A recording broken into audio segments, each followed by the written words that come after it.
So, today, let's talk about the architecture of persistence. We're going to dive into a story about what it really takes to build something that lasts. And it's not about luck, it's not about magic, it's about a force that every single one of us has inside, the simple refusal to quit. It's a wild question, right? Kind of sounds backwards. I mean, we spend our entire lives trying to avoid failure, but what if it's actually the most critical ingredient? That's the big idea we're going to explore today. Every great story has to start somewhere. And for the hero of our story, that beginning was failure. I'm not talking about one little setback. I mean, it was failure over and over again. Let's take a look at what that really felt like. It started with something pretty classic, something a lot of us can probably relate to, those academic failures. The kind that make you question if you're smart enough, if you've even got what it takes to begin with. And of course, it didn't stop there. He moved into the professional world, tried to build something, create something of his own, and his ventures just fell apart. Only now, the stakes were a lot higher, and so were the losses. And then came maybe the most painful part of all, the social failure. It's one thing to fail in private, but it's another thing when people start to notice, when they laugh, when they tell you you're just wasting your time. That adds a whole other layer of hurt to the disappointment. So you add all that up, and this is what you get. This was his reality every single night. Not just a bad day, but a state of being. He was completely drained, emotionally and physically, just hanging on by a thread and ready to give it all up. But then, and this is where everything changes, there was a turning point. And look, it wasn't some huge dramatic moment. No winning lottery ticket, no lucky break. It was something way smaller, way quieter. A simple decision he made all by himself when no one was watching.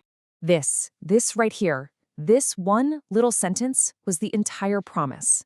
Every single morning, no matter how defeated he felt from the night before, he made this tiny commitment to himself. It wasn't about winning the whole war at once. It was just about showing up for one more fight. That little promise, repeated day after day, that became his engine. Now, let's be real. That promise didn't magically lead to instant success. Nope. It led to the hardest part of all, the grind. That long, difficult, totally unglamorous work that happens behind the scenes when no one is cheering you on. And this is where you really see the difference, isn't it? It all boils down to choices. While others were sleeping in, he was learning. While they were complaining about how tough things were, he was working to change them. And, well, here's the biggest one. While they quit, he just continued. And this just proves that the path was anything but a straight line. It was messy.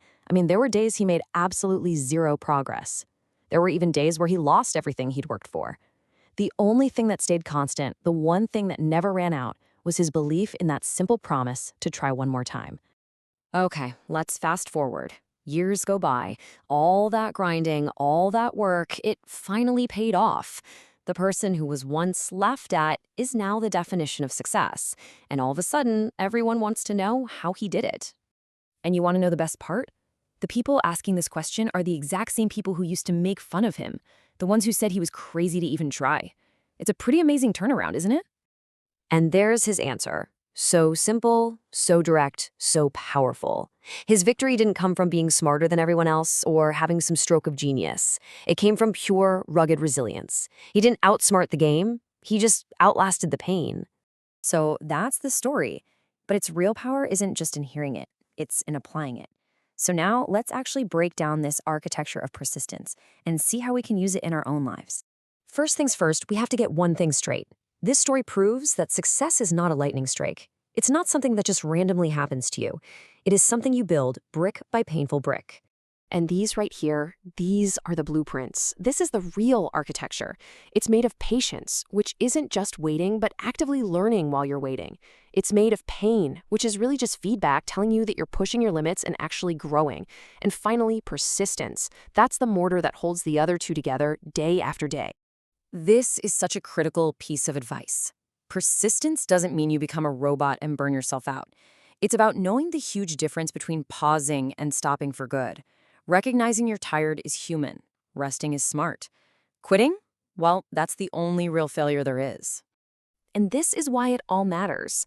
Every single time you choose to keep going, every time you make that promise to try one more time, you are building the future for the person you want to become.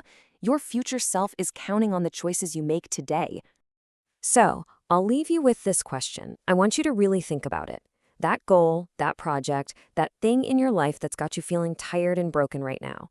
What is the one thing you will promise yourself to try? Just one more time.